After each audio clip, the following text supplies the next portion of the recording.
Seja bem-vindo ao Seminário de Teologia e Vida Cristã Palavra da Vida. Você está em mais um curso de teologia cuja proposta é fazer alargar o seu conhecimento na área teológica, um curso descomplicado, contextualizado, provocativo, reflexivo e que faça sentido para a nossa vida cotidiana, porque entendemos que não só a construção conceitual da teologia, respeitando as correntes da teologia construída nesses quase 2000 anos, mas isso só não é suficiente. Nós pretendemos que a partir do entendimento bíblico, dos conceitos esclarecidos, nós possamos reproduzir isso em uma espiritualidade no nosso cotidiano e nas relações.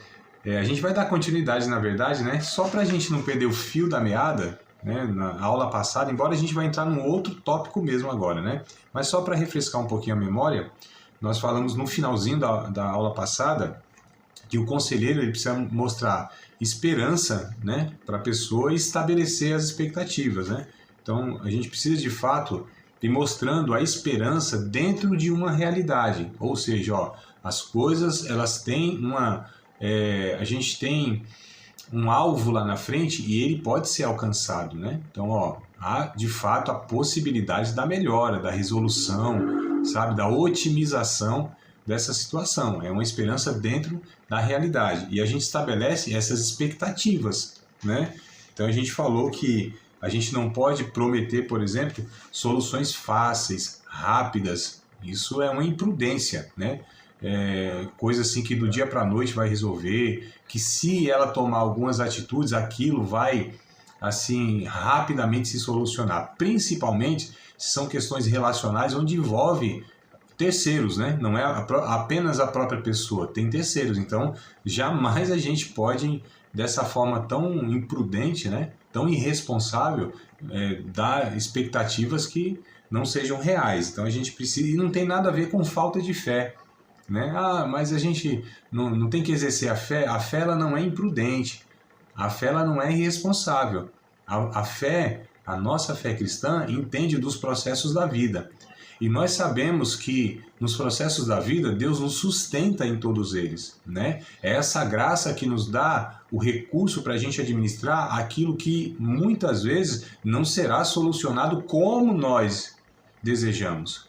Então essa é a fé madura, a fé mística, a fé irresponsável, a fé religiosa. Aí ela vai ter outra perspectiva, acha que todas as coisas vão ser solucionadas através de um ato miraculoso de Deus, aquela coisa toda que, né, é atrativo, porque quem que não quer? No seu sofrimento, que Deus venha lá do dia para a noite e resolva tudo e muda o coração da outra pessoa e sane lá toda dificuldade, cure a enfermidade, e, enfim, né, que traga de fato essa solução radical e que zere tudo. Quem que não quer? Mas, né, não é assim, né? Não é, a Bíblia não nos ensina isso, a Bíblia não nos mostra isso. E embora, né, a gente acredite e que Deus pode fazer tudo, assim, do dia para a noite, pode, mas a questão não é se Deus pode ou não pode, a questão é se ele vai ou não vai. Como eu não tenho a agenda de Deus, como eu não tenho acesso a esse gabinete de Deus, né, onde ele fala tudo o que ele vai fazer na vida de todo mundo, aí eu não posso ser irresponsável dessa forma. Então, sendo a pessoa cristã, a gente precisa saber, assim, a respeito, né, a gente precisa saber a respeito dela, o que ela pensa do Evangelho, o que ela pensa de Jesus, né? O que ela pensa de si mesma. Então, assim, qual é a percepção que essa pessoa tem?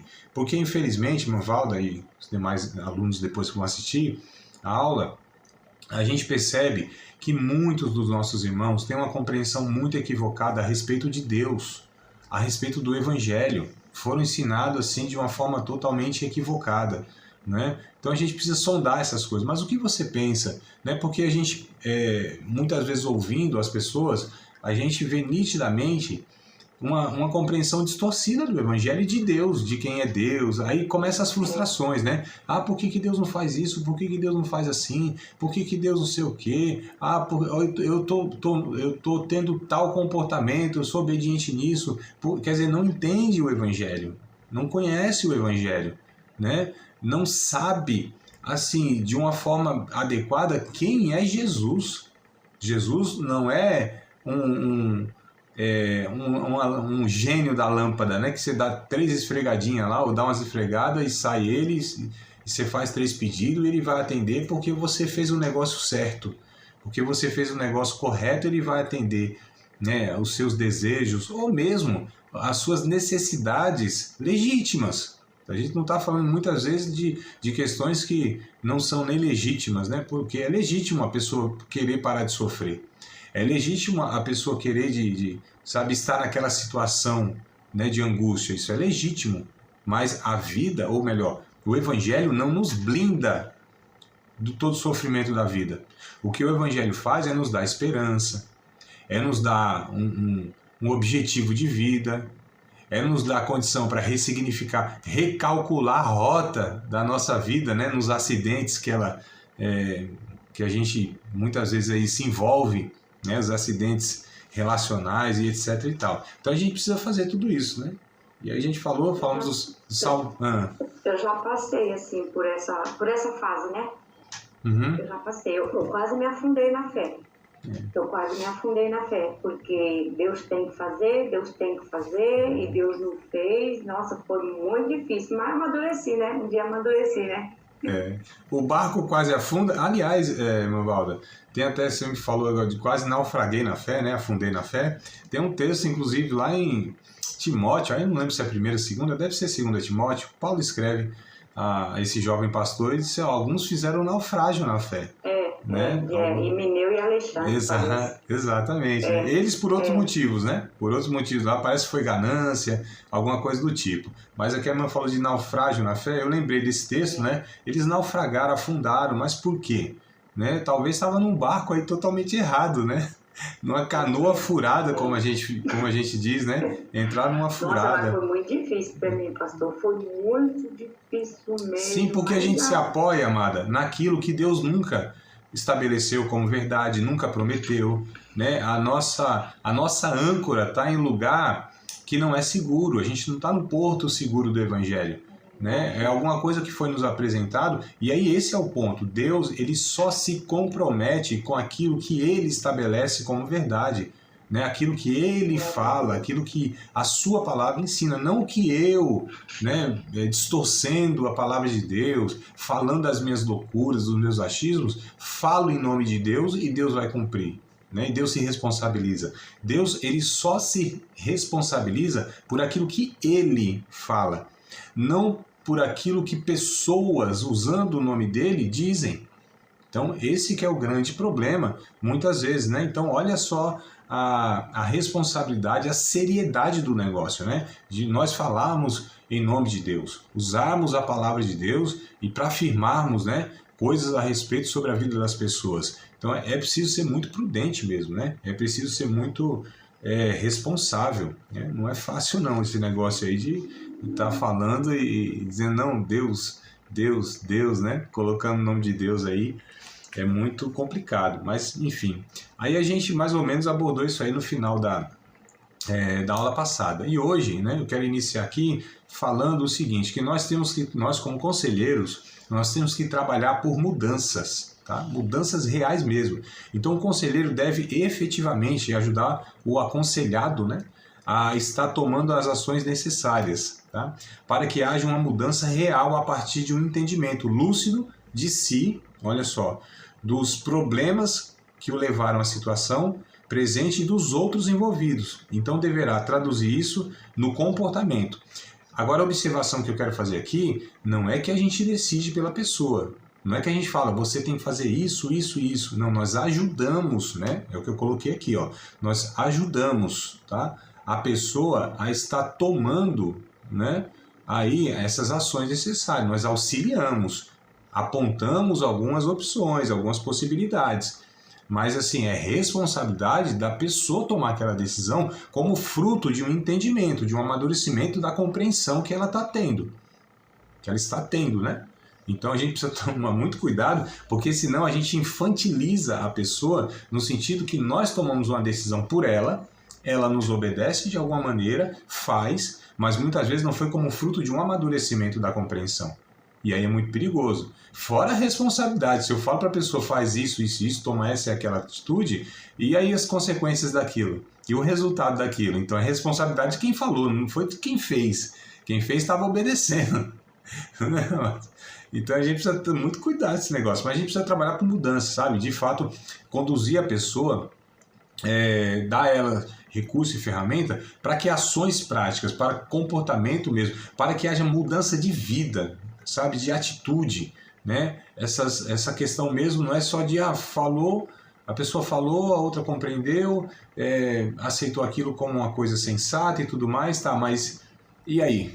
O que vai ser feito? Efetivamente, né? No comportamento.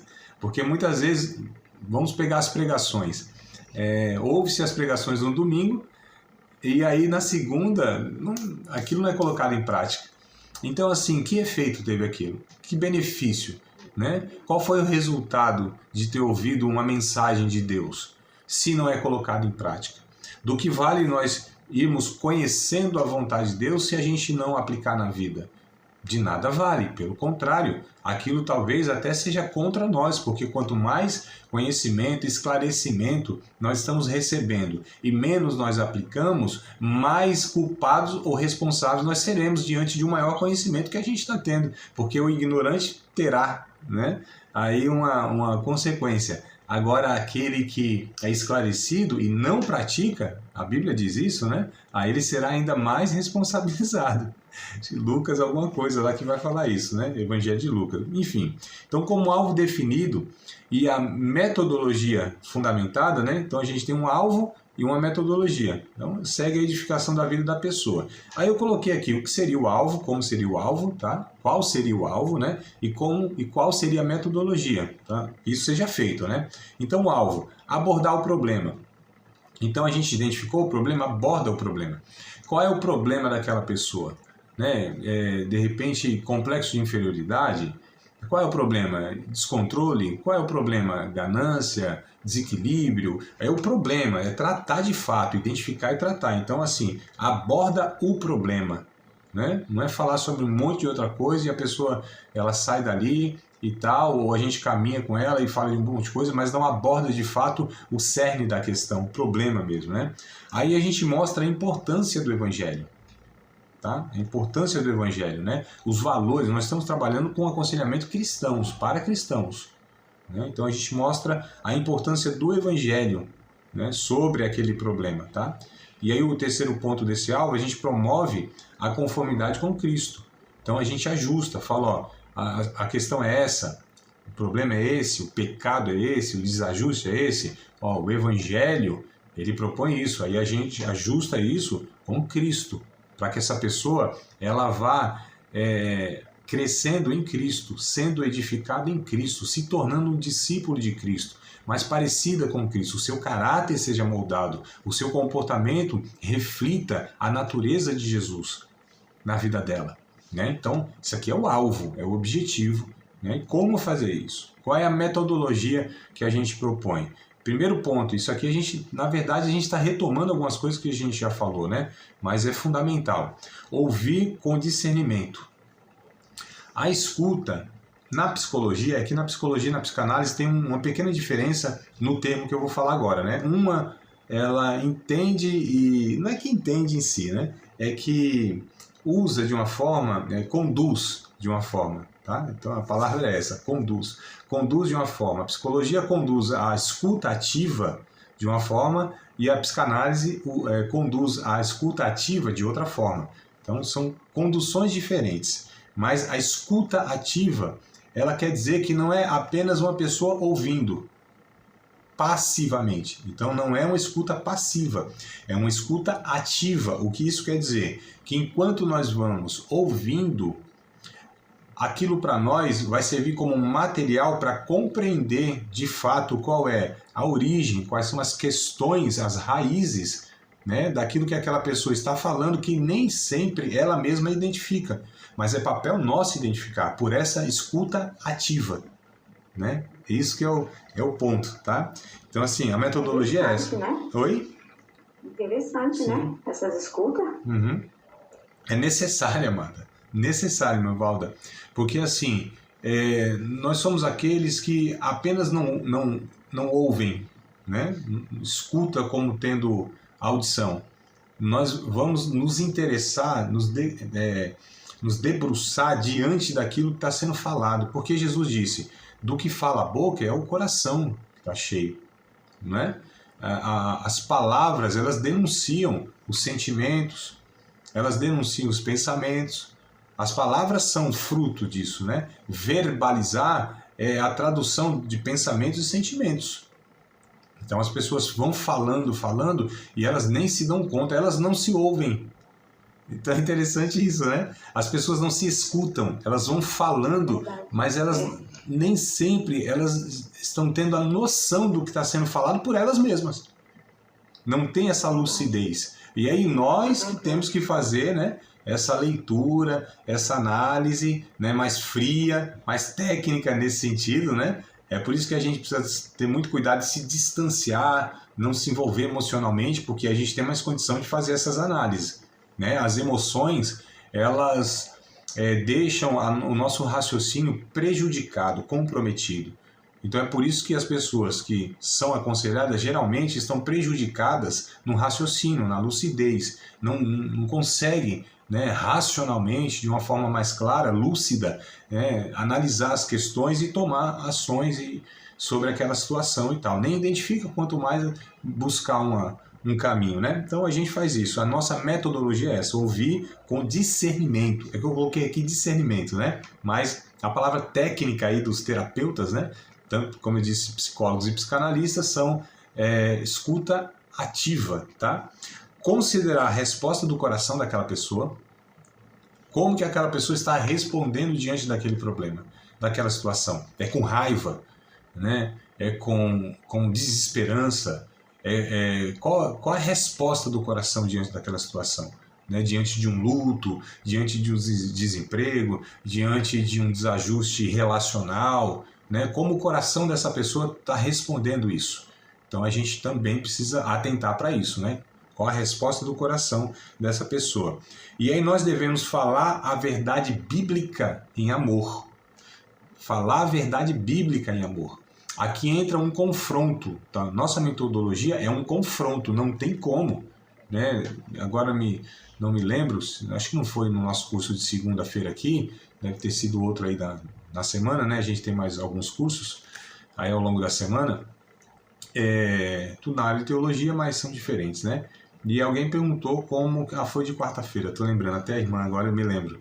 Ela perguntou como que ela podia, né, tá corrigindo ali, ajudando lá uma amiga dela, uma irmã, sem ter esse confronto, sem muitas vezes ter um embate lá, porque ela ia precisar falou, isso aí não tem nada a ver, isso aí que você está crendo, isso aí que você está praticando, isso não tem sentido e tal. Eu falei, não dá, não dá.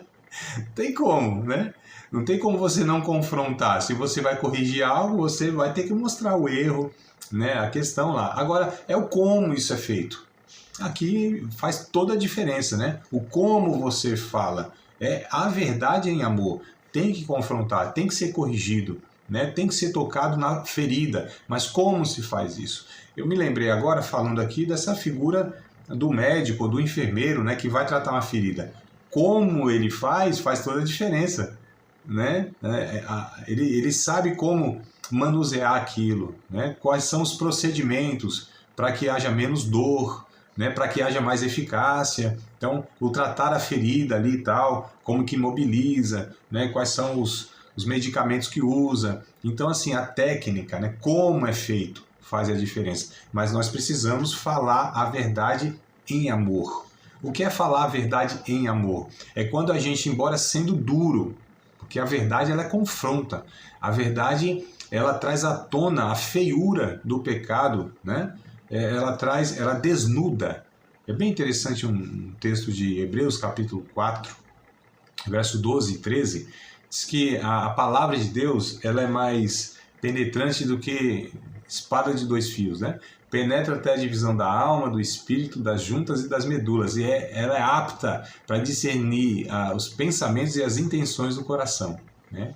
E aí o verso 13, se não me falha a memória, estou buscando na memória aqui, vai falar que todas as coisas estão nuas e patentes diante de Deus que nós temos que tratar. Então, assim, ela desnuda, né? Ela põe a alma, assim, sem nenhuma cobertura. Ela mostra de fato, sabe, as raízes das coisas. Então, a palavra de Deus, ela confronta mesmo, né? Ela confronta, ela mostra, ela ilumina a escuridão, sabe, que está cobrindo muitas vezes ali aquilo que a gente não quer ver, não mostra, né? E aquilo que, se for mostrado, vai trazer, de alguma maneira, dor, revolta, né?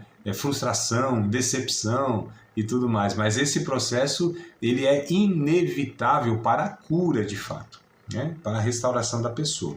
Então, vamos lá. Alvo e metodologia. Sempre fazer a atualização da situação e dos pontos principais, que precisam ser compreendidos ou precisam ser tratados. Porque, assim, por exemplo, semana passada, né, a pessoa veio, houve toda a conversa, a compreensão, e o diálogo, e aquela coisa toda, orientações e tal. E aí passa-se uma semana. Então, o que deve ser feito? A atualização disso, né, dessa situação, dos pontos principais. Não é falar tudo que foi falado igual a aula, né? Eu não vou aqui trazer o mesmo conteúdo da semana passada, fazia sentido.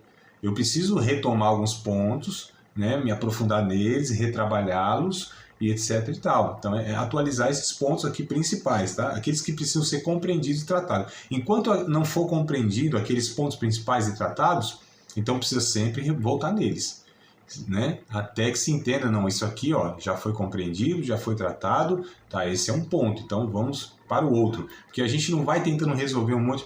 Geralmente, não é apenas né? O sintoma, ele muitas vezes traz uma série de desdobramentos, né? Então, esses desdobramentos a gente vai tratando cada um deles.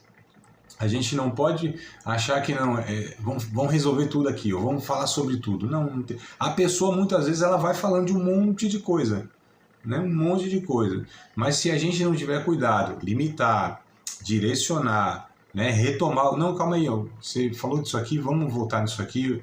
Você percebeu isso? Eu queria saber mais disso aqui, não? Porque ela vai falando, vai colocando para fora, vai desabafando, né? Vai falando de um bocado de situação, um bocado de coisa. Nós que temos que direcionar isso, aprofundar, tratar aquilo. Não, vamos resolver isso aqui, depois a gente vê essa outra situação aqui. Vamos entender isso aqui, vamos resolver, vamos buscar uma solução para isso, vamos buscar um entendimento para isso, né? Então a gente vai atualizando esses pontos principais para eles serem compreendidos como de fato precisam ser, a pessoa chegar à compreensão ali, né, mais plena possível, e que aquilo seja tratado também o mais eficazmente possível. Aí sim, estancou, resolveu um ponto aqui, aí a gente vai tratando outro, e outro, e outro, e outro, e outro. Dessa forma, a ser mesmo não deixar, né, nenhuma questão maltratada, né, não resolvida.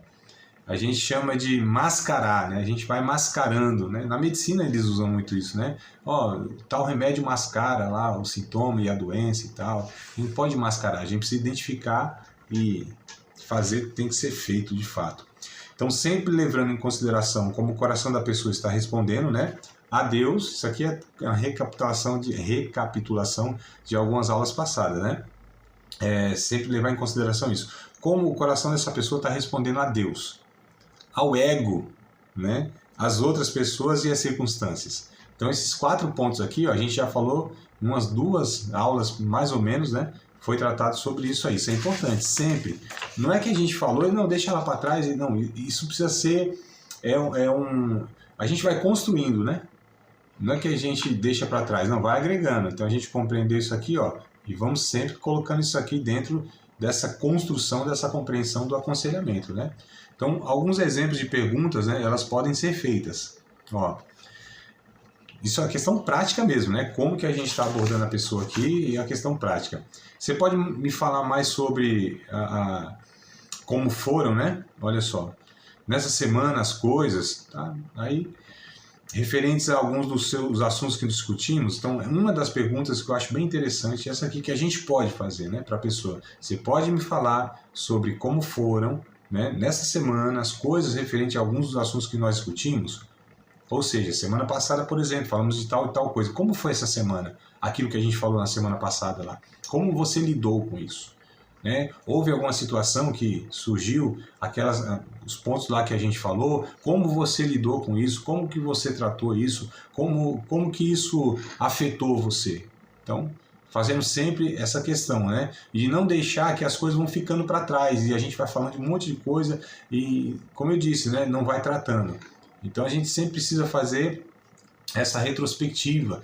A pessoa sempre precisa estar com aquilo que foi falado, né, na sua memória, na sua consciência, para que ela possa sempre falar, opa, não, isso aqui, ó, a gente falou, aconteceu assim, eu lidei assim, tá? Não foi da melhor forma, tá? Não foi, mas então, se acontecer de novo, ó, vamos corrigir isso, né? É acompanhando mesmo. O aconselhamento é essa questão de acompanhar a pessoa mesmo. São passos lentos, são resultados, assim, bem, muitas vezes, né, bem pequeno. Irmão Valda, deixa só, a Maíra tá chegando aqui, ó. Coisa boa, Maíra. Bem-vinda, amada. Nós estamos ainda na primeira aula. Vamos lá. Irmão Valda vai fazer uma pergunta agora. Você chegou na hora boa, hora das perguntas, viu? Depois da Irmã Valda você pode fazer também. Pode falar, amada. Quando a pessoa começa a falar, o paciente começa a falar, assim, eu sei que vai tempo, mas assim, quando já se abre, já começa assim um processo de cura dentro dela, quando ela põe para fora aquilo que ela guarda há anos, já começa ali já. O falar já é um processo terapêutico, né? O verbalizar. Porque tem pessoas que elas guardam os sentimentos, as angústias, enfim, né? Tudo, ela não consegue falar. Fica ali sufocado, né? Por isso que a gente fala, ó, a pessoa está desabafando, né?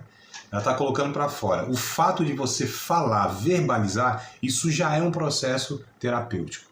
Isso já é um processo benéfico. Teve, por exemplo, alguns irmãos aqui, homens e tal, eles, primeira, segunda vez, o homem principalmente, viu? Mulher já tem um outro comportamento. A mulher ela já é mais inclinada, né? A estar falando e tal. O homem não, ele chega, fica ali e não fala nada. Então teve caso aqui que eu atendi, assim, primeira semana, o cara não falou nada, absolutamente, 1 hora ali eu falando e tal, tentando, né, de alguma maneira ali, tal. Segunda semana, também nada. Rapaz, aí terceira já começa a falar, quarta já fala mais, aí às vezes na quinta, na sexta, sei lá, já vem falando sem a gente, né, questionar nada. Então é um processo, né? Mulheres, apesar de ter mais esse perfil, né, de expor os seus sentimentos, os seus pensamentos, mas também há muitos casos onde as mulheres, elas quase que oprimidas de alguma maneira, né? E ali, quando ela começa a falar sobre aquilo, porque é isso, né? Quando a gente fala, a gente está expondo a ferida, né? A gente está não só expondo, a gente está sofrendo novamente. E as pessoas, elas não querem, né, sofrer aquilo lá. Aquilo já doeu, não foi tratado, tá lá. Mas eu não quero fazer com que aquilo doa de novo, mas está lá, precisa ser tratado. Então o fato de falar dói, mas é esse processo da fala que haverá a possibilidade da cura. Então quando a pessoa começa a falar é um bom sinal, porque ela está compartilhando com o outro, ela está dividindo a sua dor com o outro, ela está verbalizando de alguma maneira, as emoções dela são aliviadas, ainda que momentaneamente, né? Então é excelente, irmão Valdo. A pessoa começou a falar, ali já é o processo, né, de cura, né? Não é apenas isso, mas já é o processo, já faz parte, tá? Então é por isso que a gente precisa sempre estar sondando, né, para que a pessoa vá expondo, falando. A gente estimula, a gente deve provocar nesse sentido de estimular a pessoa, né, a falar, não constranger. A gente não pode constranger. Fala sobre isso, aquilo. A gente vai ali de alguma maneira conduzindo para que a pessoa ela possa, né? Sutilmente a gente vai conduzindo para que a pessoa possa, sentindo a vontade, e ela vá falando. Então esse é o nosso papel. Por isso que essas perguntas elas são fundamentais. Como foi a semana passada? Você quer falar de alguma coisa? O que você quer falar? Aconteceu alguma novidade de semana passada para cá? Aquilo que nós falamos na semana passada, como que você lidou aí e tal? E aí começa-se a falar e nesse processo a gente vai, né, conduzindo aí, tá? Uma segunda pergunta que eu acho interessante, ó. Como você está indo sobre isso, né? Ou sobre aquilo, enfim. Está desanimado, está desencorajado, né? Como você está lidando? Qual a sua disposição sobre isso, né? Ah, estou meio desanimado. Tá, por que você está desanimado? Ah, por isso, por isso, por isso. Ah, não, estou encorajado, eu acredito que, né, a gente vai ter avanço, tá? Oh, que ótimo, então, ó, vamos continuar. Então, assim, dependendo da resposta, você vai também, né, conduzindo aí segundo a que a pessoa vai respondendo. A gente trabalha em cima da fala, né? Então, é por isso que eu preciso ouvir bem. Precisa ser um bom ouvinte. E se você não ouve, você não tem como identificar a fala, né? A pessoa já vai querendo... Um dia eu estava com um certo pastor e eu estava no gabinete dele pastoral, conversando sobre outras coisas, não foi nada assim, foi bem aleatório e tal. Me convidou, vamos lá no escritório, vamos lá, na igreja. E ele falou assim, irmão, quando vem aqui à noite, que o pessoal se aconselhar, eu nem deixo falar nada, já vou falando, e falando do texto bíblico, não sei o quê. Eu falei, meu Deus do céu, Jesus amado, que terror que deve ser aconselhamento com esse amado pastor, né? Quer dizer, não entendeu nada do processo de aconselhamento, né? Não, assim, absolutamente nada. Meu Deus, olha. Que as pessoas, alguns conselheiros, eles pensam que eles têm que falar e que as pessoas vão lá para escutá-lo, né? A grande maioria das pessoas vai para que as pessoas o ouçam, porque não tem ninguém que ouça ele ou ela, né? Não tem pessoas dispostas, sábias, pacientes para que ouçam aquela pessoa. Às vezes é isso, né? No processo da fala ali já resolveu a questão. A pessoa muitas vezes ela tem a solução para sua própria questão e ela mesmo se acha na sua própria fala. E a gente só fica ali, ó, né, observando assim o como que Deus, como que o Espírito Santo, sabe, vai trabalhando na vida da pessoa por ela mesma. Às vezes Deus só precisa de alguém que fique ali, ó, observando, dando ouvido, emprestando ouvido. É isso, muitas vezes, né? Então muitos conselheiros, eles erram muito, pecam muito, eles acham que precisa sempre ter uma palavra assertiva, uma palavra de direção, uma palavra que traga solução. Muitas vezes, grande parte das vezes, precisa só ser um bom ouvinte. Considerar as falas, né? Então vamos lá. Ó, você tem alguns novos pensamentos ou compreensões a respeito da última semana? Né? São perguntas que a gente pode ir fazendo, que elas poderão, né, assim, trazer muito entendimento nesse processo, né? Essas perguntas, elas vão alargando o entendimento, né? Quais foram os seus pensamentos? Quais compreensões você teve a respeito daquilo que a gente falou na última semana? Né? Ou seja, sempre fazer isso, com que a pessoa, ela própria, chegue a essa consciência, a essa compreensão. Né? Não é a gente falando para ela, tentando falar, é assim, assim, assado, mas que ela seja, de fato, essa pessoa, que a consciência dela, a compreensão dela, né, ela vai amadurecendo por conta dela mesma. Então a gente ajuda no processo dessa forma. Né? Não é a gente como um pai que vai pegar um menino incapaz e faz tudo por ele. Né? Dá comida na boca, por exemplo. No máximo a gente fala, ó, tá lá no fogão, na panela, a comida. É isso, tá lá. Então vai lá, no mínimo, se servir. Outra pergunta aqui, ó, que eu acho interessante também, que pode contribuir muito, né? Sugiro quaisquer novas situações que estão relacionadas com o que temos falado? Houve alguma situação nova? Houve algumas circunstâncias, né, nessa semana que a gente tinha abordado, que a gente falou? Ah, houve, tá? E como foi? Ah, houve, mas aconteceu isso e isso. Então, né? Houve, mas não exatamente aquilo que a gente falou, houve outra coisa, tá? O que foi, tá? E a gente vai conduzindo, colhendo, né? Aí o dia a dia da pessoa mesmo, o material é a vida da pessoa no cotidiano. Então é por isso que a gente precisa estar sempre colhendo essas informações aí, né? Outra aqui, ó, a última, né? Nessa semana aconteceu alguma coisa que você acha que seria proveitoso a gente considerar? Olha só. Tá vendo como que a gente sempre tenta levar a pessoa a ela pensar, a ela perceber, a ela estar enxergando as coisas? Né? O que aconteceu? Aconteceu alguma coisa que você acha que a gente assim devia considerar naquilo que aconteceu sim isso e aquilo, ó. Porque muitas vezes passa até desapercebido, a pessoa chega ali, um monte de coisa na cabeça, no coração, ela não vai lembrar. Então, se a gente não conduzir, lembra que eu falei, a gente estimula, né? A gente induz, a gente conduz essa pessoa para que ela vá ali percebendo as coisas. Então, essas perguntas, elas são provocativas, elas são estimulantes nesse sentido, né? E a gente precisa ter aí o tato, né, para estar fazendo aí essas perguntas e tal, tá? O que resulta dessas perguntas é muito importante para redirecionar a trajetória do aconselhamento, pois talvez você sinta uma necessidade urgente de abordar um assunto específico. Então, olha como é importante. Nós precisamos, né, você precisa sempre continuar crescendo em seu entendimento dos problemas do aconselhado e a observar como seu coração responde aos últimos acontecimentos. Então, olha que coisa interessante para nós que aconselhamos, né?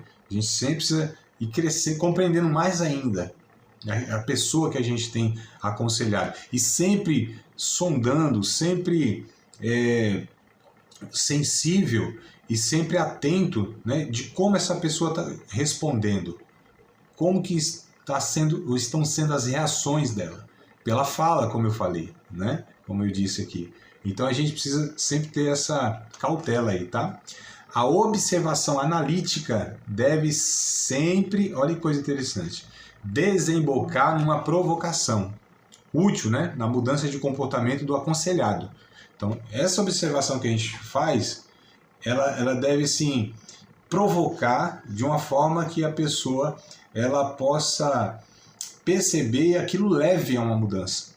Então, a gente não pergunta por perguntar, né? A gente não faz uma análise de um aleatório. Existe, de fato, né, toda uma trajetória que a gente está propondo ali.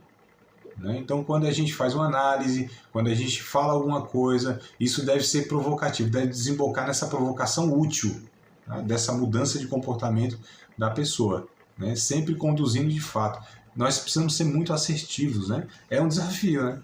É por isso que aconselhamento é uma coisa séria, né? Eu estou apaixonada por essa matéria. E bom, quem sabe, acabando essa matéria aqui, se matricula no curso de psicologia, de psicanálise, né, Valda? Deus, eu estou apaixonada por essa matéria. Glória Todas a Deus. eu amo, mas essa falou assim demais no meu coração, demais mesmo. Coisa boa, que bênção. Bora lá então, vamos caminhar aqui, tem mais alguns minutinhos, né? Deixa eu ver quantos minutos tem aqui, só para a gente estar vendo que velocidade que eu abordo o que eu estou aqui falando. Vamos ver, quando atualizar ali, eu acho que eu vejo. Enfim, vamos lá. É preciso sempre estar atento ao estado emocional do aconselhado. Isso também é muito importante, né? O estado emocional. Como essa pessoa chegou aqui? Como que ela está agora? Está mais tranquila? Está agitada? Como que está ansiosa? Né? Então, a gente precisa sempre estar aí atento também, né, ao estado emocional daquela pessoa, tá? Tá com raiva, trauma, frustração, mágoa, tá alegria, tá eufórica, né?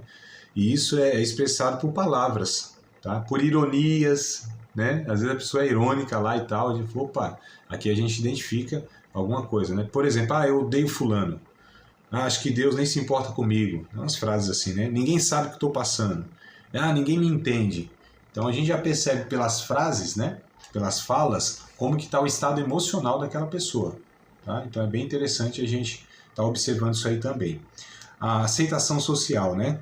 Cobrança de realizações profissionais, como gasta seu tempo, como ela está respondendo à vida. Então isso aqui é bem interessante também, a gente sempre está fazendo essa análise, tá?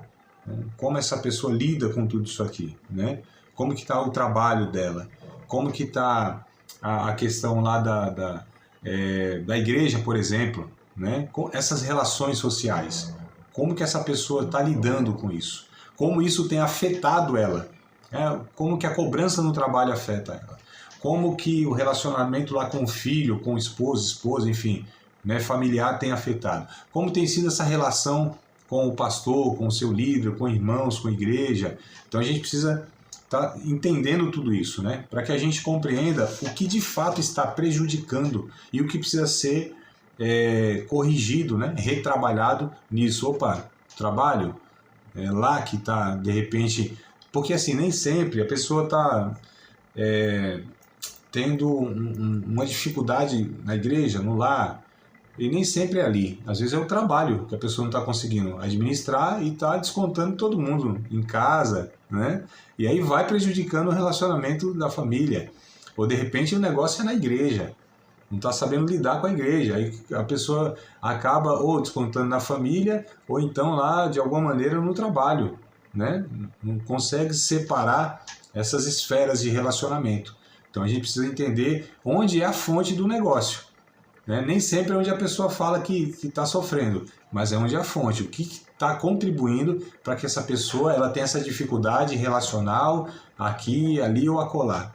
Então a gente precisa atentar para isso aí também, né? Então eu me lembrei agora de um irmão que nós estávamos, né, congregando junto, e aí assim, estava uma situação, um ambiente muito, muito ruim na igreja, né? E tal, e enfim, entre os obreiros, aquela coisa toda. E esse irmão falou: rapaz, eu tô errando coisas no trabalho que eu não podia errar nunca, né? Estou fazendo coisas lá que eu não podia falhar nunca naquilo. Então olha, né, como ele estava sendo afetado. As questões da igreja lá, que estava tensa, o negócio estava muito desajustado, né? Passei por um período complicado em alguns lugares aí, né? E enfim, aquilo estava afetando ele, né? Lá no trabalho dele. Então emocionalmente ele não estava nem conseguindo lidar com aquilo, né? Estava prejudicando na sua profissão mesmo, tá? No seu trabalho mesmo. Então, só para a gente entender, mas o problema não era o trabalho, o problema não era a sua incapacidade de não conseguir fazer. Ele era muito antigo na empresa lá e tal, né? Um excelente profissional e tal. Então não era essa a questão. Era a questão mais, da igreja. Então, onde era a fonte? Era lá, né? Então, de repente, rapaz, eu estou com um problema no trabalho, né? Então, vamos trabalhar lá. O que está acontecendo? É a insatisfação profissional?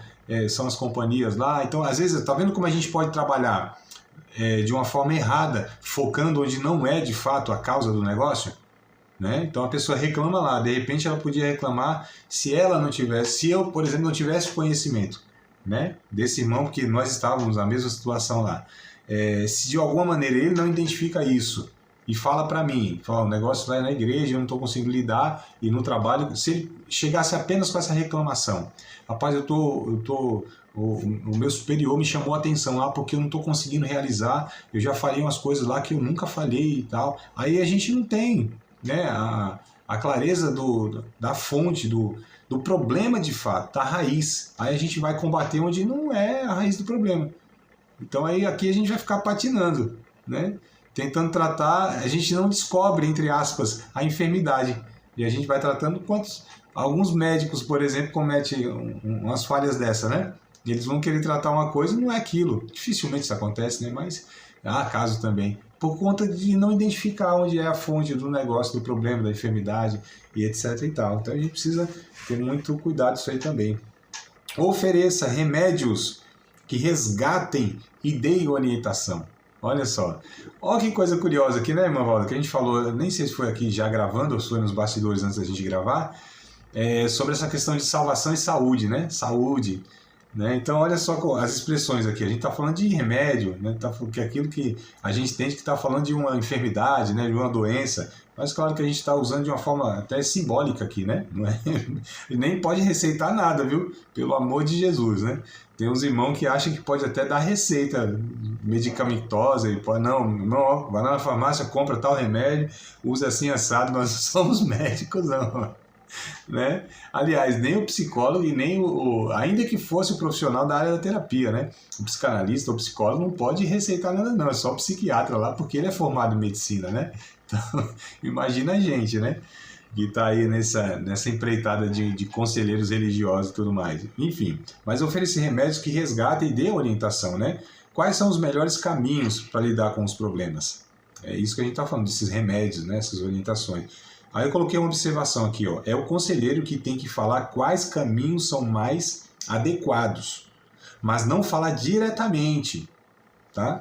Pois é importante levar o aconselhado, né, a esta compreensão e não só lhe dar ordens de comando. Eu falei isso aqui no comecinho da aula agora, né? A gente não pode fazer isso, decidir pelas pessoas e tudo mais. Nós precisamos apontar os caminhos aqui, né? Nós que precisamos apontar os melhores caminhos, só que é importante isso, é levar o aconselhar. A gente não faz isso diretamente.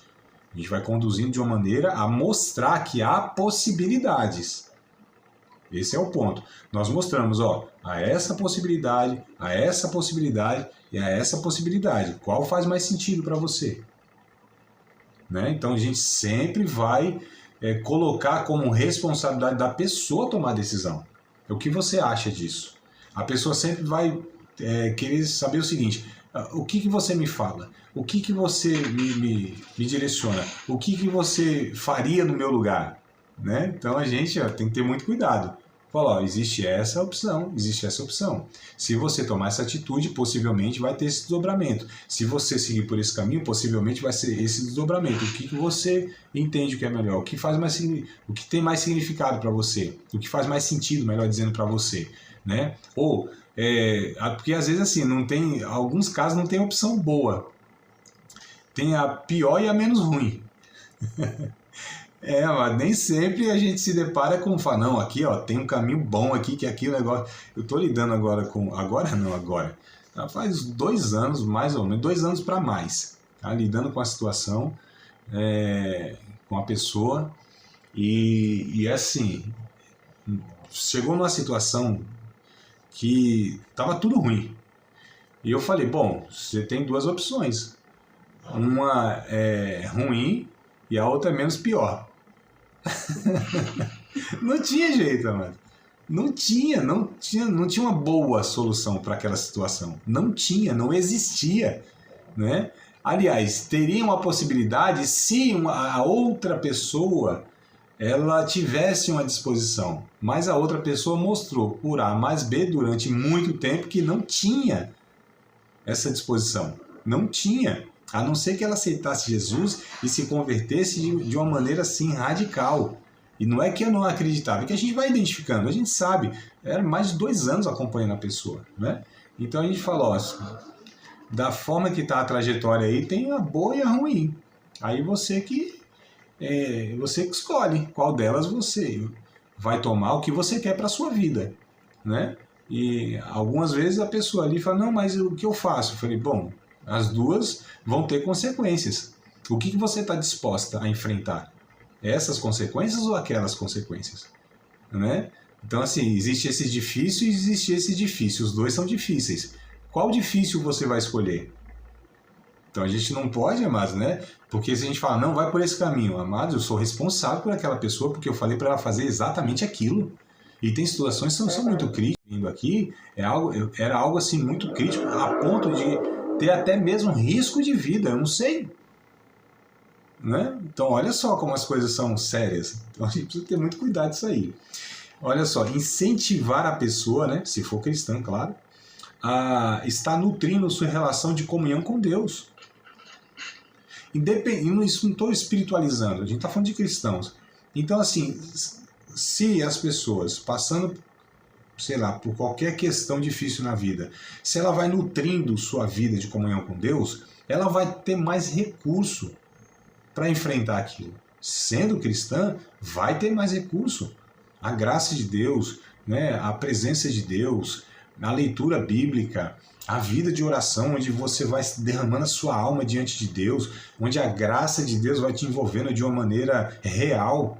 Né? Então a gente precisa incentivar essa pessoa. Não é que aquilo vai ser a solução, mas aquilo com certeza, né, esse nutrir espiritualmente, tá? Essa comunhão com Deus, isso vai dar gás, vai dar condição, vai dar recurso, vai dar estrutura para que essa pessoa vá enfrentando, administrando essas questões difíceis da vida, né? Então a gente precisa também fazer isso aí, tá? Se não for cristã, da mesma forma, devemos ensinar os valores, tá? Que contribuem para a vida, mas com a linguagem que alcance a pessoa.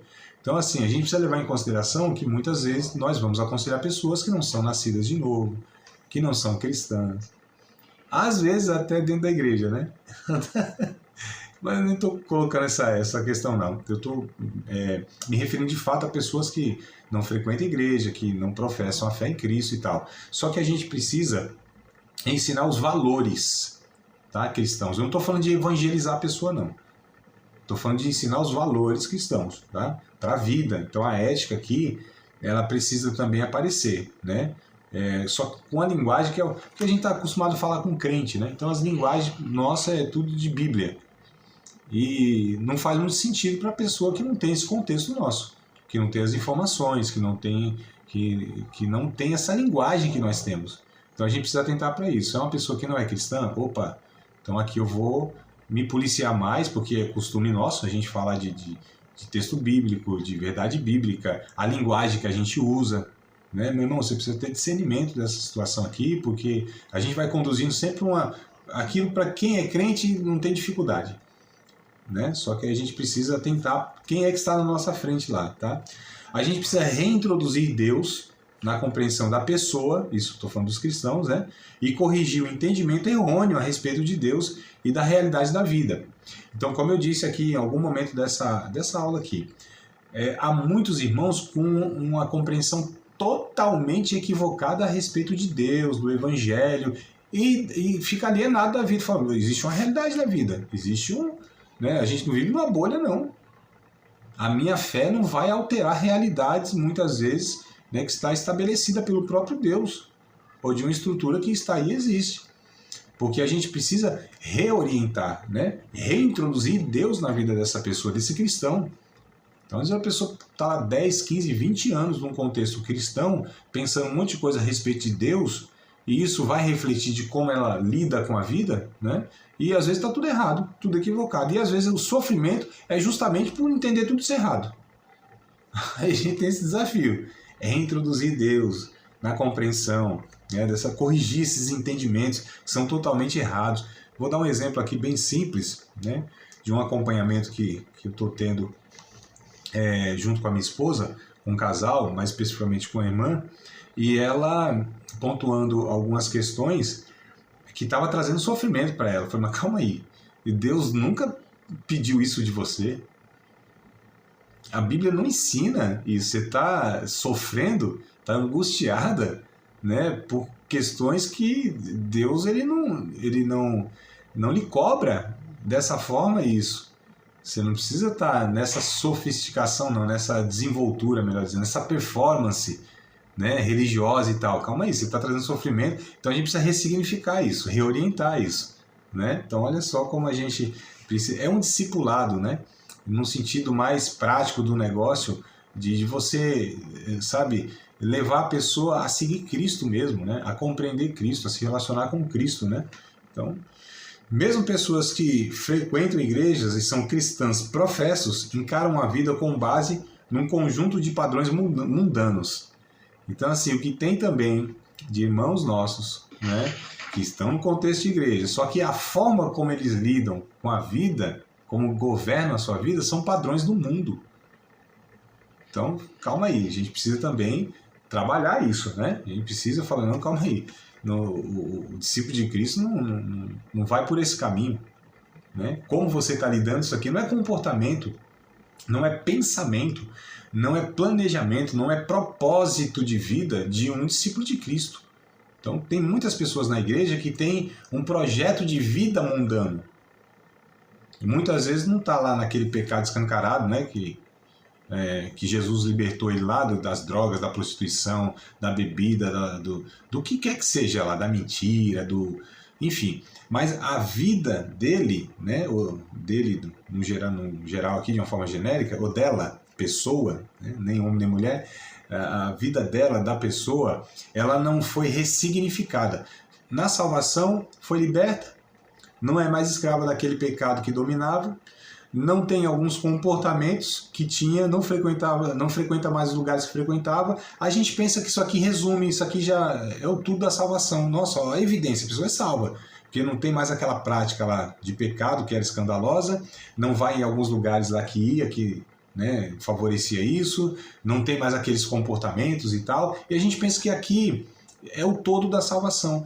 Não, como a pessoa está organizando sua vida. Qual é a forma dessa pessoa viver? Qual é o objetivo de vida dela? Porque se é igual dos outros homens que não seguem a Cristo, então o objetivo dela não está reajustado na vontade de Deus. Tem irmãos que foram alcançados pelo Evangelho, transformados em certa medida, em alguns aspectos.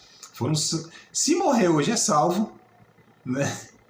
Porque nasceu de novo por causa do sangue do sacrifício de Jesus, aquela coisa toda, mas a vida que projetaram não é uma vida que glorifica a Deus. Eles vivem ainda para ter um bom carro, uma boa casa, um status social, para ter conforto, a projeção, o objetivo, o propósito, a vida da pessoa gira em torno disso, todos os esforços, toda, sabe, o pensamento assim principal que gasta energia é para isso. Então essa pessoa, ela vive como um mundano nesse sentido, de projeto de vida, né? Às vezes a pessoa tem uma liderança na igreja, às vezes ela é um bom religioso, às vezes até um pastor, enfim. Mas o projeto de vida, quando você vê que a pessoa trabalha, né, o objetivo de vida para que os meus filhos eles tenham uma segurança financeira, para que seja um engenheiro, médico, eu não estou dizendo que isso é errado em si. Eu estou dizendo que isso não é o maior projeto da nossa vida. Como cristãos não pode ser. E eu vejo grande parte dos irmãos tendo uma vida de um mundano no sentido do projeto de vida. Eu não estou falando nem do comportamento mundano, nesse sentido que a gente fala que é pecado, é mundano e tal. Não é isso que eu estou me referindo. Estou me referindo tá, e agora? Qual é o objetivo da sua vida? Você quer gastar a sua vida para chegar aonde? Se são apenas essas coisas, se isso é o principal, então calma aí. Então eu acho que está faltando algo aí muito importante na conversão dessa pessoa, que é ressignificar a sua vida, né? Bora lá. Então, desconstruir a exigência performática religiosa, eu acho que isso aqui é interessante, né? Desconstruir a exigência performática e religiosa, né? Social e profissional dessa pessoa. Ou seja, a gente precisa corrigir isso. Como eu falei, o grande problema de alguns irmãos, o sofrimento, é porque eles estão buscando... Isso aí foi a mensagem de ontem aqui, né? Que eu ministrei com os irmãos aqui no nosso culto pela manhã. Né? A espiritualidade de Marta e a espiritualidade de Maria. A espiritualidade de Marta é que ela precisa sempre estar servindo, sempre ali produzindo, né? Fazendo as coisas, e é para Jesus, Só que aqui não é o centro, né? Não é a minha produção industrial, religiosa, não é o quanto eu faço, eu realizo, quantas horas oro, quantas vezes leio Bíblia, quantas vezes estou no culto, quantas almas eu levo para Cristo, quantas, né? Números, volume, intensidade. Não é isso, amados. É preciso reorientar. Isso aí não é isso é performance religiosa, que se pauta pelos feitos, pelos números, pela intensidade. É muito perigoso a gente pautar nossa vida de espiritualidade por isso, né?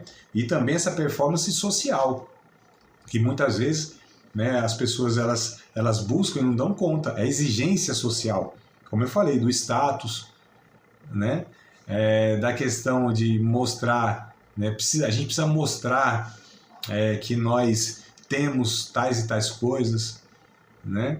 Essa performance profissional também, a exigência que se tem de um profissional para que ele seja sempre o excelente no que faz, de uma maneira, e é uma disputa doida, né? Então assim, é selva de pedra, né? Gente querendo prejudicar a outra pessoa para chegar no cargo dela, enfim. Então, meu Deus do céu, isso adoece as pessoas, né?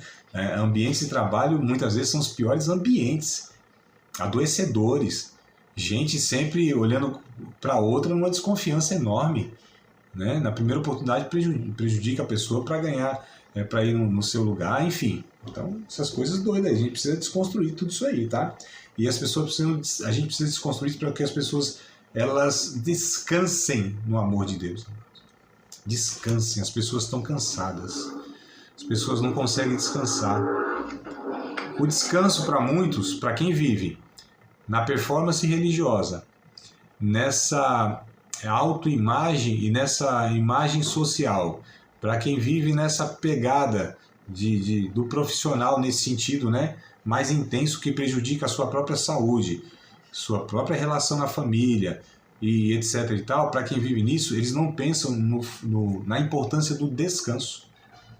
Eu falei ontem, né? A mensagem foi justamente sobre isso, essa espiritualidade. Maria sentou aos pés de Jesus. Ela parou, ela sentou.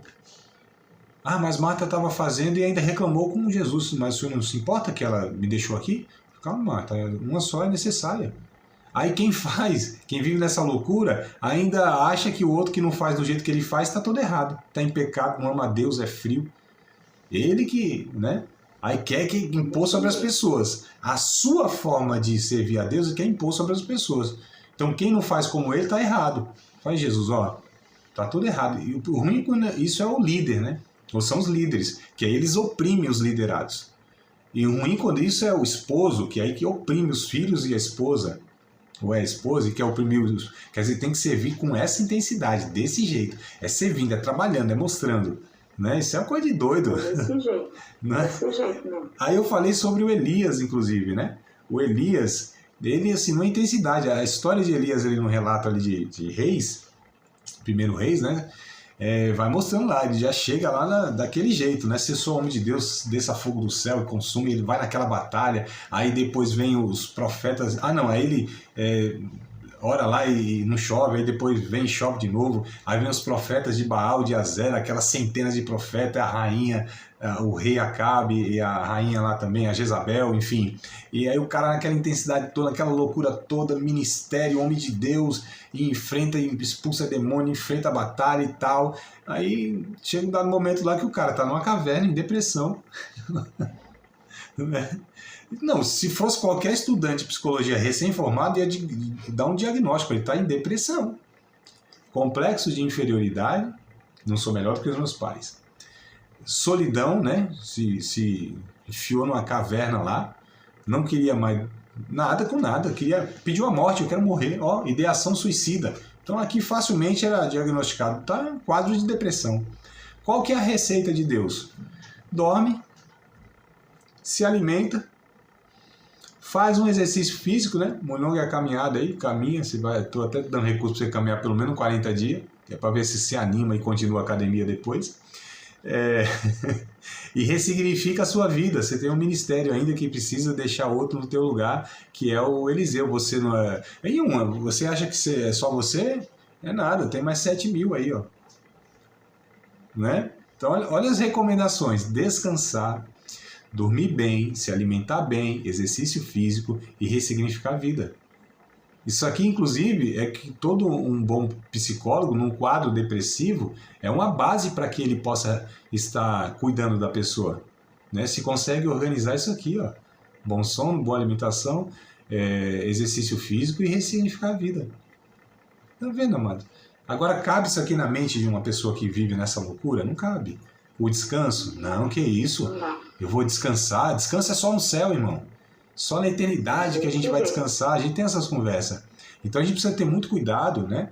E para reorientar os irmãos nessa questão toda, tá? A desconstrução é trabalhosa e demorada. A desconstrução, ela é trabalhosa e ela é demorada, mano. Então a gente precisa ter a consciência disso, tá? Eu coloquei aqui o seguinte, ó. Né? A partir disso, tá? Isso que a gente vai trabalhar, né? Essa questão de a desconstrução, ela é trabalhosa e ela é demorada, porque a gente está desconstruindo, a gente não está construindo a partir do nada, não é numa criança, não é lá num jovenzinho que está começando a vida, não. A gente está falando aqui de pessoas que já estão viciadas em tantas coisas, né? Então, aí fica bem mais difícil, adulto, crente, líder, pastor, esses intensos, esses já dinossauros da fé, por assim dizer, são mais difíceis, amado. Nossa, que luta, né? Que luta. Mas vamos lá. Os conselheiros precisam remover a culpa, a vergonha e as mentiras que definem suposições funcionais. Veja só, uma infância traumática, ela pode prejudicar a vida de um adulto nas percepções. Uma infância traumática, traumas na infância, podem prejudicar um adulto a vida toda nas percepções, como ele percebe as coisas, como ele vê e lê as coisas. prejudicam muitas vezes a vida toda, tá? Então a gente precisa remover isso, a culpa, a vergonha e as mentiras que definem suposições funcionais. Nós não podemos ter identidades funcionais. O que eu quero dizer com isso? Que o que nos define não é aquilo que a gente faz. A minha identidade não é funcional. Por exemplo, tem pessoas que elas entram numa crise enorme dentro de igreja, se deixam de fazer aquilo que elas faziam. Elas se perdem na vida. Não sabem como continuar a vida. Um cargo, uma função, uma coisa que fazia lá, elas pensam que não tem possibilidade de continuar a vida, servir a Deus de outra forma. Não, eu tenho que continuar pregando, cantando, eu tenho que... Não, amados, calma aí. O que define a nossa vida não são as funções. Então, assim, já pensou se me tirarem a função, o título ou a função de pastor, o que será de mim? Quem será o André? Né? Então, calma aí. Minha identidade era funcional? Era aquilo que fazia, que me definia? Não. A minha identidade vai para além disso. Então, quer dizer que se isso for tirado de mim, eu desvio, eu não acaba a minha comunhão com Deus, eu não consigo servir a Deus no seu reino, a não ser por essa função? Isso aqui vai me descaracterizar? Meio complicado isso, não é? E aí na eternidade, que a gente não vai ter essas funções? Quer dizer, o que a gente vai fazer? Né? Lá não vai precisar de pastor, de músico, não vai precisar de um baterista bom lá, não vai. Eu acho até que nem bateria vai ter lá no céu, eu penso, né? Penso eu. Tem uns instrumentos mais interessantes, penso eu. Brincadeira, claro, né? E aí, amados, a gente precisa ressignificar tudo isso, ó, sabe? Essa desconstrução ela é muito trabalhosa, ela é muito demorada. As crises de muitas pessoas são porque elas não estão fazendo o que elas foram colocadas nelas como função, como identidade funcional. E aí o que essa pessoa vai fazer da sua vida? Ué, o mundão tá aí. O reino de Deus ela tem assim infinitas possibilidades de servir a Deus. Dentro de uma igreja local, inclusive. Não é preciso estar lá na evidência, fazendo aquilo que você... né? Então, assim, isso acontece muito nos irmãos que são substituídos muitas vezes, né? Ou, de alguma maneira, lá precisaram deixar... né, por N motivo, seja por enfermidade, por um trabalho, sei lá, por qualquer motivo, precisamos deixar aquela função. As pessoas parecem que ficam ali sem identidade. Nossa, não pode ser isso, tá? E um último ponto aqui, para a gente finalizar aqui, pelo menos a aula online, né? Depois a gente tem o nosso momento aqui nos bastidores.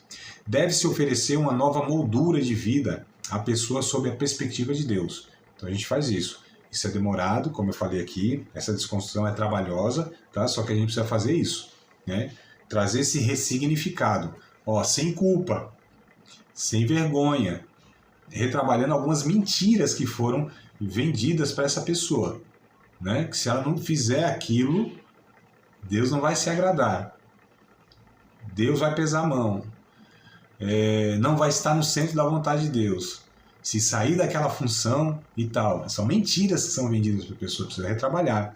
Então a gente deve oferecer uma nova moldura de vida à pessoa sob a perspectiva de Deus.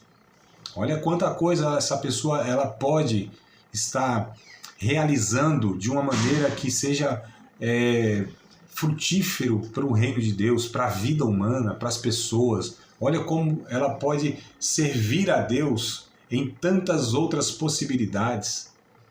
Né? Tem, por exemplo, pessoas, irmãs, mulheres, vamos pegar as mulheres.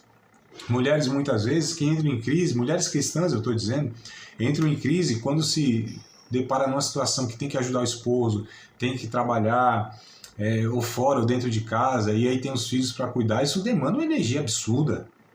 É muito desgaste emocional, físico e tal, né? E às vezes fica em crise porque deixou lá o ministério da música, do louvor, porque não cuida mais lá da salinha das crianças e tal, entra numa crise. Mas, meu Deus do céu, servir a família, os seus próprios filhos, o esposo, isso aqui não é a obra de Deus?